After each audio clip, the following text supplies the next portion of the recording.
invite our Makkal Selva.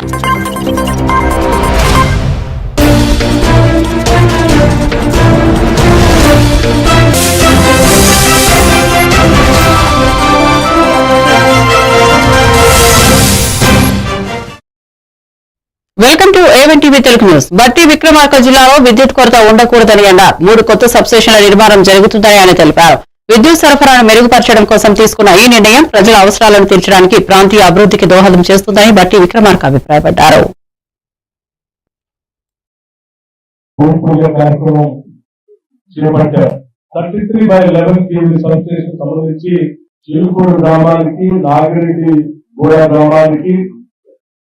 అట్లాగే నరేగూడ గ్రామానికి 20 కోట్ల పైబడి నిధులతో ఈ 3 సబ్ స్టేషన్లని ఇక్కడ భూమి పూజ చేసుకునే కార్యక్రమం చేసుకున్నాం. దీనికి సంబంధించి 5 సబ్ స్టేషన్లు శాంక్షన్ చేస్తే 2 పనులు నడుస్తా ఉన్నాయి. 3కి ఈరోజు భూమి పూజ కార్యక్రమం చేసుకున్నాం. దాంతో పాటు ఈ ప్రాంతం త్వరితగతిన పట్టణీకరణ జరుగుతుంది కాబట్టి పెద్ద ఎత్తున పరిశ్రమలు రావడానికి కూడా అవకాశం ఉన్నది కాబట్టి ఈ ప్రాంతానికి మరొక 132 kV సబ్ స్టేషన్ కూడా శాంక్షన్ చేయవలసిందిగా స్థానిక శాసనసభ్యులు అట్లాగే ప్రభుత్వ చీఫ్ విప్ గారు కూడా కోరుతా ఉన్నారు. కాబట్టి స్థానిక నాయకులు ప్రజల అవసరాల దృష్ట్యా వాళ్ళు చెప్పిన దృష్ట్యా తప్పనిసరిగా 132 kV సంబంధించి ఇక్కడ ఉన్నటువంటి డిమాండ్ స్టడీ చేయమని, స్టడీ చేసి ఏమాత్రం డిమాండ్ ఉన్నా ఆ ప్రపోజల్ వెంటనే తయారు చేసి శాంక్షన్ చేసే కార్యక్రమాలు కూడా చేపట్టవలసిందిగా నేను విద్యుత్ శాఖ అధికారులకి ఈరోజు చేసే కార్యక్రమాలు కూడా చేపట్టవలసిందిగా నేను విద్యుత్ శాఖ అధికారులకి ఈరోజు విద్యుత్ శాఖకు సంబంధించినంత వరకు 3 సబ్ స్టేషన్లకు సంబంధించి రాచమల్లి శివప్రసాద్ రెడ్డి పులివెందులలో టీడీపీ అరాచకాలు చేస్తోందని విమర్శించారు. రాష్ట్ర చరిత్రలో కనీవిని ఎరుగని రీతిలో ఈ రోజు పులివెందులలో టీడీపీ అరాచకాలు చేస్తోందని ఆయన తెలిపారు. నిబంధనల ప్రకారం ఉదయం 7 గంటలకి పోలింగ్ స్టార్ట్ కావాలి. కానీ ఓటర్లను భయపెట్టి నిన్న రాత్రి ఓటర్ స్లిప్లను తీసుకున్న టీడీపీ కార్యకర్తలు ఉదయం 5 గంటలకే రిగ్గింగ్ ప్రారంభించారని ఆయన ఆరోపించారు. ఓటర్లు ఎవరూ బయటికి రాకుండా పోలీసుల సహకారంతో టీడీపీ గుండాలు కర్రలు పట్టుకుని గ్రామాల్లో తిరుగుతున్నారని ఆయన అన్నారు. ఇంత మాత్రం దానికి నోటిఫికేషన్ ప్రచారం పోలింగ్ ఎందుకు అని ఆయన ప్రశ్నించారు. గత 10 రోజులుగా పులివెందుల జెడ్పీటీసీ ఉప ఎన్నికపై నేను ఏం చెప్తా వచ్చినానో అక్షరాల అదే అమలు చేసినారు తెలుగుదేశం పార్టీ పోలీసులు. రాష్ట్ర ప్రజలారా, సమయం ఇప్పుడు 7:30. 7 గంటలకు పోలింగ్ స్టార్ట్ అయింది. కానీ పులివెందుల జెడ్పీటీసీ ఉప ఎన్నికకు ఉదయం 5 గంటలకే పోలింగ్ స్టార్ట్ అయింది. 5 గంటలకే పోలీసులు తెలుగుదేశం పార్టీ గుండాలు కలిసి అన్ని గ్రామాలలోకి నేను చెప్పిన ప్రకారమే రాత్రికే ప్రవేశించడం, లేదంటే సీక్రెట్లో 3 గంటలకు ప్రవేశించడం. ఎవరైతే వైఎస్ఆర్ కాంగ్రెస్ పార్టీ ఏజెంట్ ఫారాలు ఇచ్చినారో, ఏజెంట్లుగా ఉన్నారో వాళ్ళ ఇళ్ల దగ్గరికి పోవడం, పోలీసులు ఈ తెలుగుదేశం పార్టీ రౌడీలు ఏజెంట్ ఫారాలు తీసుకోవడం, చించేయడం, బెదిరించడం, కొట్టడం. వైఎస్ఆర్ కాంగ్రెస్ పార్టీ కార్యకర్తలు ఎవరైనా బయటకు వచ్చే ప్రయత్నం చేస్తే పోలీసులు వాళ్ళపైన దాడి చేయడం, పోలీసు వాళ్ళు.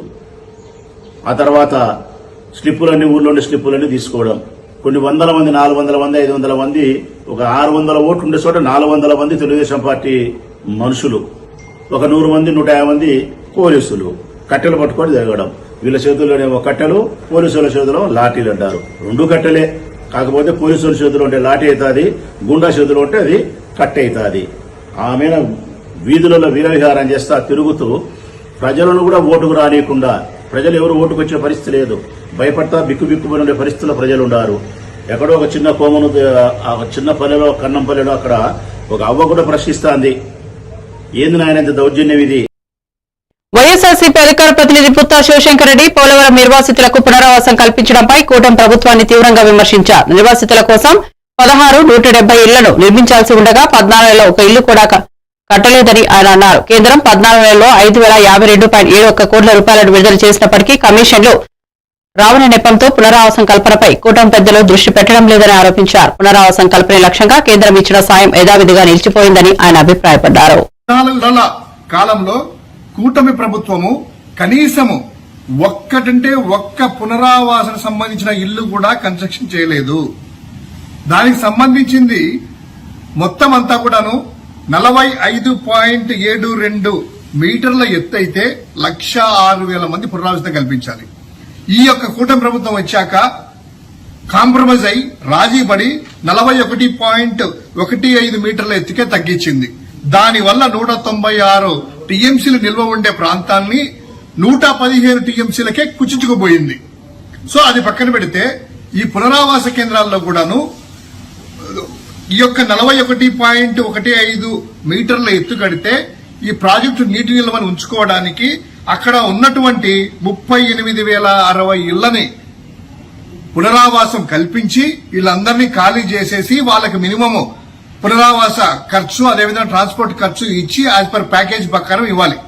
కానీ గత వైఎస్ఆర్ కాంగ్రెస్ ప్రభుత్వంలో జగన్ గారు ఈ యొక్క దీన్ని యుద్ధ ప్రాతిపదికన తీసుకుని 15,911 ఇళ్లను కన్స్ట్రక్షన్ పూర్తి చేశాడు. పూర్తి చేయడమే కాకుండా దాదాపు 12,797 మంది కుటుంబాలని ఆ ఇళ్లలోకి ఆ యొక్క పునరావాస ప్యాకేజీ ప్రకారము. మాజీ ఎమ్మెల్యే పెద్ది సుదర్శన్ రెడ్డి ఉమ్మడి వరంగల్ జిల్లాలో జరిగిన 6 మంత్రుల పర్యటనపై విమర్శలు చేశారు. నిన్న 6 మంత్రుల పర్యటనతో ఒరిగిందేమీ లేదు, సమయం ప్రభుత్వ ధనం వృధా అయిందని చెప్పారు. నిన్న ఒక్కరోజు ఖర్చు 50 లక్షల రూపాయలని పేర్కొన్నారు. ఆయన ఆగ్రహం వ్యక్తం చేస్తూ మంత్రులు కేవలం విహంగ వీక్షానికి పరిమితమయ్యారని తెలిపారు. 20 లక్షల కాంగ్రెస్ పాలనలో 20 నెలల కాంగ్రెస్ పాలనలో మట్టి కూడా తీయలేదని ఆయన అన్న మాటలు మంత్రుల పర్యటనపై తీవ్ర అసంతృప్తిని తెలియజేస్తున్నాయి. సమీక్షలో కూర్చున్నటువంటి అధికారులే ముక్కు మీద వేలేసుకుంటున్నారు. ఇన్ని కిలోమీటర్ల జర్నీ చేసి ప్రత్యేకంగా హెలికాప్టర్ల ద్వారా విహంగ వీక్షణం చేసి కిందికి ల్యాండ్ అయిన తర్వాత కడుపు నిండా భోజనం చేసి గంట సేపు ముచ్చట్లు పెట్టి ఫోటోలు దిగి తిరిగి వెళ్తానప్పుడు గెస్ట్ హౌస్ లో కొంతమంది మంత్రులు అలవాటు ఉన్నటువంటి వాళ్ళు సహజంగా తీసుకోవాల్సింది తీసుకొని మళ్ళీ తిరుగు ప్రయాణమే తప్ప నిన్నటి పర్యటన అనేటువంటిది దేనికి పనికి రాలేదు.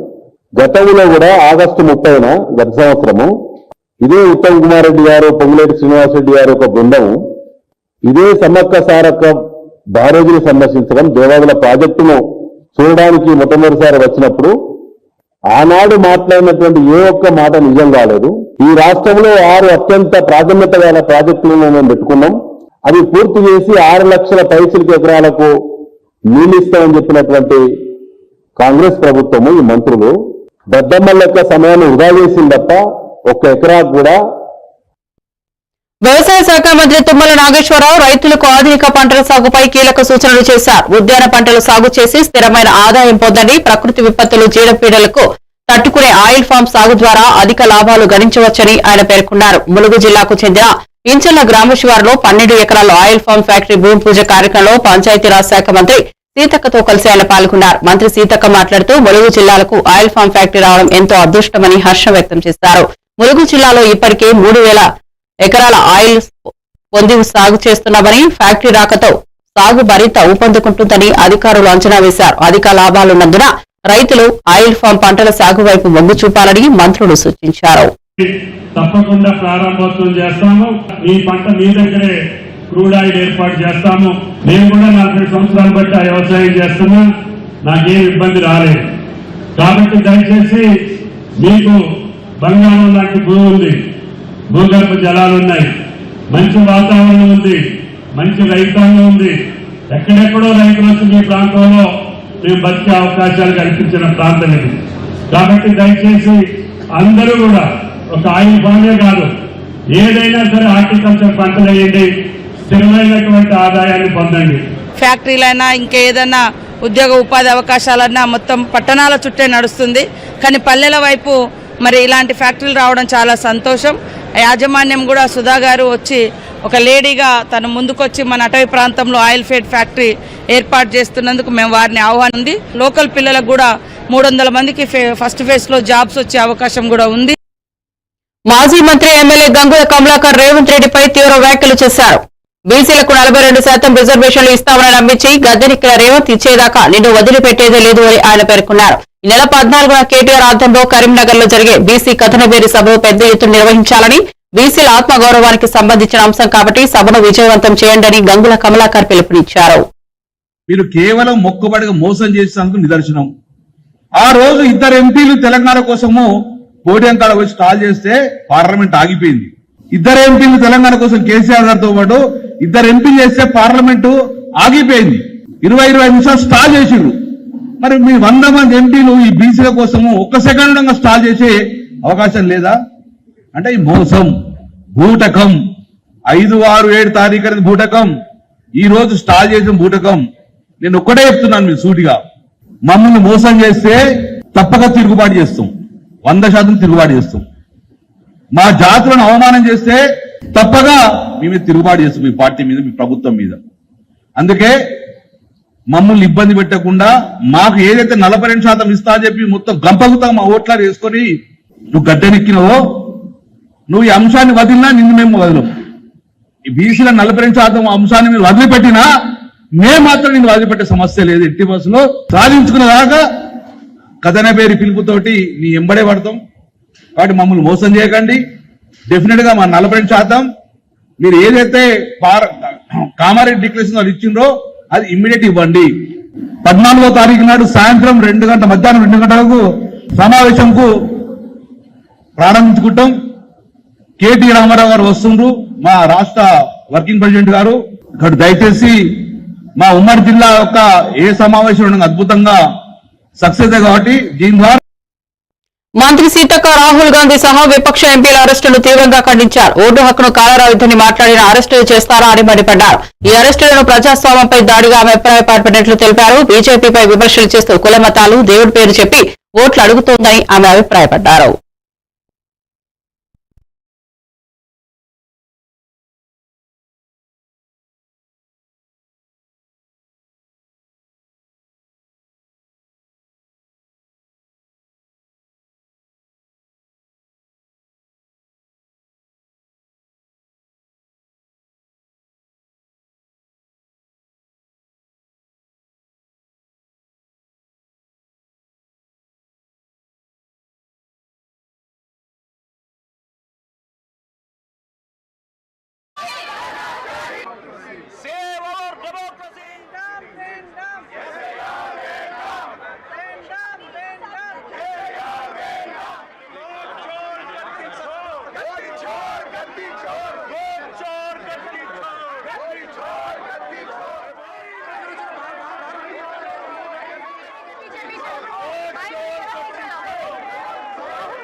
एक्चुअली बात नहीं कर सकते हैं, रियलिटी ये है क्योंकि सच्चाई देश के सामने है और ये जो लड़ाई है ये राजनीति की लड़ाई है, 1 मैन 1 वोट की लड़ाई है. इसीलिए हमें teach for change Veni Rao foundation ఆధ్వర్యంలో రంగారెడ్డి జిల్లా శంకర్పల్లి మండలం జన్వాడలోని జిల్లా పరిషత్ ఉన్నత పాఠశాలలో సినీ నటి మంచులక్ష్మి, ఫౌండేషన్ చైర్మన్ రత్నారెడ్డి విద్యార్థులకు రీసైక్లింగ్ ప్లేట్లు, ఇతర సామాగ్రిని అందజేశారు. ఈ సందర్భంగా మంచులక్ష్మి మాట్లాడుతూ పాఠశాలకు 4 డిజిటల్ తరగతులను ఏర్పాటు చేయనున్నట్టు వెల్లడించారు. 11 ఏళ్లుగా 2 తెలుగు రాష్ట్రాల్లో ఈ కార్యక్రమాన్ని నిర్వహిస్తున్నామని, 2 ఏళ్లుగా వేణిరావు ట్రస్ట్ సౌజన్యంతో కొనసాగుతోందని ఆమె చెప్పారు. విద్యార్థులు ఆడుతూ పాడుతూ విద్యను నేర్చుకోవడమే మా ఉద్దేశమని అన్నారు. మేము తెలంగాణలో అబౌట్ 260 స్కూల్స్ ఉన్నాయండి. 325 ఎందుకంటే ఇయర్ కౌంట్ చేయలేదు నేను. 325 స్మార్ట్ క్లాస్ రూమ్స్ ఉన్నాయి. కానీ 1000 స్కూల్స్ పైన మేము వాలంటరీ బేస్డ్ ప్రోగ్రామ్ జరుగుతూ ఉంది. అండ్ స్మార్ట్ క్లాస్ రూమ్స్లో టీవీ ఒకటే ఇచ్చేయడం కాకుండా మేము ఒక కంప్లీట్ ఎన్వైరన్మెంట్ క్రియేట్ చేస్తామన్నమాట. ఆ క్లాస్ రూమ్లో లో line tables, chairs, curriculum, walls paint చేసి ఆ రూమ్లో పుస్తకాలు ఇచ్చి, స్మార్ట్ టీవీ ఇచ్చి, ఆ టీవీలో కరికులం ఇచ్చి, ఆ కరికులంని ఎలా నేర్పించాలి అని గవర్నమెంట్ స్కూల్ టీచర్స్కి మేము ట్రైనింగ్ ఇస్తూ base line, mid line, end line assessment చేస్తూ మేము ఒక స్కూల్కి వస్తే పిల్లలు ఏ లెవెల్లో ఉన్నారు, మేము నేర్పిస్తుంటే ఏ లెవెల్లో ఉన్నారు, మధ్యలో మా ప్రోగ్రామ్ అయిపోయిన తర్వాత ఎలా జరుగుతుంది అన్న ఒక కన్సెన్సస్ కూడా ఉంది మా దగ్గర. ఎందుకంటే నేను ఏదైనా ఒక పని చేస్తే అది ఎలా గ్రాఫ్లో ఎలా వెళ్తుంది అని చూడటం ముఖ్యం కాబట్టి అండ్ చాలా గర్వంగా చెప్పగలుగుతాను దట్ మేము ప్రతి స్కూల్లో ఎక్కడ స్టార్ట్ చేసినా బేస్ లైన్ నుంచి మేము ఎండ్ లైన్కి వచ్చేసరికి పిల్లల దగ్గర యావరేజ్ 60 to 70% ఇంప్రూవ్మెంట్ ఉంది. కొన్ని స్కూల్స్లో 30% ఉండేది, కానీ మేము వెళ్ళాక 60 to 70% వరకు తీసుకురాగలిగాం. మా ధ్యేయం వాళ్ళందరికీ కూడా 90% వరకు. తెలంగాణ యువత కోసం కాంగ్రెస్ ప్రభుత్వం ఇంటర్నేషనల్ స్కిల్ సెంటర్ ను సిద్ధం చేయడానికి చర్యలు తీసుకుంటోందని కోమటిరెడ్డి వెంకటరెడ్డి ప్రకటించారు. ఈ స్కిల్ సెంటర్లు యువతకు వివిధ రంగాలలో అత్యాధునిక శిక్షణను అందిస్తాయి. తద్వారా వారిని ప్రపంచ స్థాయి నైపుణ్యాలతో సమృద్ధి చేస్తాయి. ఈ కార్యక్రమం యువతకు ఉన్నతమైన ఉద్యోగ అవకాశాలను కల్పించేందుకు, వారి కెరీర్ అభివృద్ధికి తోడ్పడేందుకు ప్రముఖమైన పథకం అవుతోంది. ఒక స్కిల్ డెవలప్మెంట్, ఒక యూనివర్సిటీని ఏర్పాటు చేయడం, 4th సిటీలో ఇంజనీరింగ్ గ్రాడ్యుయేట్స్ నుంచి మొదలుపెట్టుకొని పాలిటెక్నిక్, ఐటీఐ చేసుకున్న వాళ్ళని మన corporate CSR fund, Microsoft, TCS ద్వారా దాదాపు 65 సెంటర్లు, ఒక్కొక్క centre example my centre, my constituency Nalgonda 86 crores ఇలా ఆ సెంటర్ ఏర్పాటు చేపించి త్వరలో ఇనాగ్రేషన్ చేసుకుంటున్నాం. ఎందుకంటే ఇంజనీరింగ్ పాస్ అవుట్ అయిన తర్వాత జాబ్ రావాలని మా దగ్గరికి ఎన్నో వేల మంది వస్తుంటారు. మేము అపాయింట్మెంట్ ఇప్పిస్తాం, ఇంటర్వ్యూ ఇప్పిస్తాం, కానీ ఇంటర్వ్యూలో సెలెక్ట్ కాలేకపోతున్నాం డ్యూటీ. ఎందుకంటే రూరల్ సైడ్లో ఉన్న వాళ్ళకు స్పోకెన్ ఇంగ్లీష్ స్కిల్స్ లేకపోవడం, అకాడమిక్లో పర్సంటేజ్లు ఉన్న జాబ్స్ రాకపోవడం, అమెరికా వెళ్ళే ప్రయత్నాల్లో కొందరు ఎంతో కష్టపడి అమెరికా వెళ్ళినా అక్కడున్న పరిస్థితుల్లో ఇబ్బందులు పడుతున్న చూసి మా ప్రభుత్వం నూతన విద్యావాన్ని తీసుకొచ్చి మా డిప్యూటీ సీఎం, మా గౌరవ ముఖ్యమంత్రి రేవంత్ రెడ్డి గారు ఆలోచించి 20,000 కోట్లతోని చిన్నతనం నుంచే యంగ్ ఇండియా ఇంటిగ్రేటెడ్ స్కూల్స్ ఒకటే దగ్గర అన్ని క్యాస్ట్ వాళ్ళు, SC, ST, BC, OBC, forward caste, ఇప్పటికే 58 సెంటర్లో టెండర్లు పిలిచి ఈ స్కూల్ 200 crores ఇంటర్నేషనల్ స్టాండర్డ్లో బిల్డింగ్స్ కూడా స్టార్ట్ చేసినాం. ఇవంతా ఏంటంటే విద్య ఉంటే. Tollywood young rebel star Prabhas పెళ్లి గురించి అతని కుటుంబ సభ్యులు కీలక వ్యాఖ్యలు చేస్తూ ఉన్నారు. ప్రభాస్ పెళ్లి గురించి పెద్దమ్మ శ్యామలాదేవి ప్రభాస్ కు తప్పకుండా పెళ్లి అవ్వాలని స్వామివారిని మనస్ఫూర్తిగా కోరుకున్నారని వెల్లడించారు. ఆమె మాటలు ప్రభాస్ అభిమానులకు ఒక ఆశాభావాన్ని పుట్టిస్తున్నాయి. కుటుంబ సభ్యులా కాదా అన్నది తెలియదు, కానీ ప్రభాస్ కు పెళ్లి మాత్రం జరుగుతుందంటూ ఆమె ప్రభాస్ పెళ్లి విషయంలో తన గోచరమైన ఆశలను వ్యక్తం చేశారు. ఈ వ్యాఖ్యలు ప్రభాస్ పెళ్లిపై పలు ప్రశ్నలతో కూడిన చర్చలను పుట్టించాయి. ఎప్పుడు కూడా కృష్ణరాజు గారి చరిత్ర చెప్పేవారు నాకు ఇంత ఇంటి గురించి. దేవ నిర్మాణం అనేవారు, ఎవరు సామాన్యులు కట్టిన నిర్మాణం కూడా కాదు, ఇంత నిదర్శనమైన దేవాలయం ఈ దాక్షారం భీమేశ్వర స్వామి, తల్లి అమ్మవారు, మానికి అమ్మవారు. చాలా అదృష్టం నాకు ఈరోజు, మా ఫ్యామిలీ అందరికీ కూడా ఈరోజు ఆ తండ్రి ఆ తల్లి దర్శనం దొరకటం, నేను చేసుకున్న పుణ్యఫలం. చాలా సంతోషంగా అమ్మ ప్రభాస్ గారు ఆలయంలో అమ్మవారికి స్వామివారికి ప్రభాస్ కోసం అర్చనలు పూజలు చేసినట్టు చాలా బాగా జరిగింది. అది ఎందుకు చేశారు? అంటే మన కర్తవ్యం ఏంటంటే భగవంతుడికి ఏమి చెప్పక్కర్లేదు. చాగంటి కోటేశ్వరరావు గారు చెప్తారు, మనం భక్తితో ఆయనకి నమస్కరిస్తే నాకు ఏం కావాలి, ఏం చేయాలి అనేది ఆయనకు తెలుసు కాబట్టి ఆయన అన్నీ చేస్తాడు. మనస్ఫూర్తిగా తల్లి కన్నం పెట్టుకున్నాను. ప్రభాస్ గారికి ఏం కావాలని కోరుకున్నారు దేవుని? అది మీ అందరికీ తెలిసిన విషయం. ప్రభాస్ గారు పెళ్లి గురించేగా మీ అందరూ అడిగారు. తప్పకుండా బాబుకి పెళ్లి చేయాలని మాత్రం మనస్ఫూర్తిగా పార్వతీ పరమేశ్వరం నేను కోరుకున్నాను. ఈ సంవత్సరం చేస్తాను ప్రభాస్ గారికి పెళ్ళి అంటే అది శివుడు ఆజ్ఞలో ఎందుకు చేయమైనా కుట్టదంటారు కదా, భగవంతుడు ఆజ్ఞ. ఆయన ఎప్పుడు ఏ రోజు అనుకుంటే ఆ రోజు జరుగుతుంది. తప్పకుండా ఆ శుభ సమయం వస్తుంది. అలాగే మా పిల్లలు ఆడపిల్లలు ఉన్నారు, వాళ్ళకి కూడా ఆ తండ్రి మంచి సంబంధాలు చేస్తారు. అంటే ప్రభాస్ గారికి మీ ఫ్యామిలీ కుటుంబంలోనే మ్యారేజ్ చేస్తారు, బయట ఏమన్నా సినిమా హీరోయిన్లు ఎవరన్నా? అది తెలియదు నాకైతే, అది మాత్రం పెళ్లి. ప్రభుత్వ విప్ ఆది శ్రీనివాస్ రాహుల్ గాంధీ కుటుంబం చరిత్రపై కీలక వ్యాఖ్యలు చేశారు. దేశం కోసం ప్రాణత్యాగం చేసిన చరిత్ర రాహుల్ గాంధీ కుటుంబానిదని ఆయన అన్నారు. ఆయన మాట్లాడుతూ దేశమంతా యుద్ధం చేయండి, మీ వెంట మేము ఉంటామంటే చేతులు తీసిన చరిత్ర మోదీదని విమర్శించారు. ట్రంప్ చెప్పారని యుద్ధం ఆపేసి దేశ ఆత్మగౌరవాన్ని దెబ్బతీస్తారని ఆయన పేర్కొన్నారు. మీ బీజేపీ ప్రభుత్వంలో దేశమంతా, దేశ ప్రజలందరూ కూడా యుద్ధం చేయండి, మీ వెంట మేము ఉంటామని చెప్తే ట్రంప్ చెప్పిండని చెప్పి యుద్ధం మధ్యలో ఆపేసినటువంటి మీరా ఈరోజు మాకు చెప్పేది. పదే పదే ట్రంప్ చెప్తా ఉన్నాడు. ఓవైపు పార్లమెంట్లో కూడా చర్చ జరుగుతూ ఉంది సింధూర్ పైన.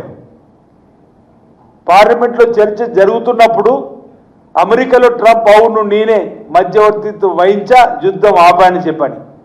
మన దేశ సార్వభౌమత్వం ఎటువైందని అడుగుతా ఉన్నా. మన దేశ ప్రజల ఆత్మగౌరవాన్ని ఈరోజు నరేంద్ర మోడీ గారు ట్రంప్ దగ్గర తాకట్టు పెట్టే విధంగా ఉన్నటువంటి సందర్భాన్ని ఎకనామికల్ బ్యాక్వర్డ్ క్లాస్ రిజర్వేషన్ అని చెప్పి తీసుకొచ్చిన రోజు క్యాప్ ఎగిరిపోయిన తర్వాత ఇప్పుడు మరో 10-12% పెరిగితే మా బీసీలకు మీకేంటి కడుపు నొప్పి అని అడుగుతా ఉన్నా.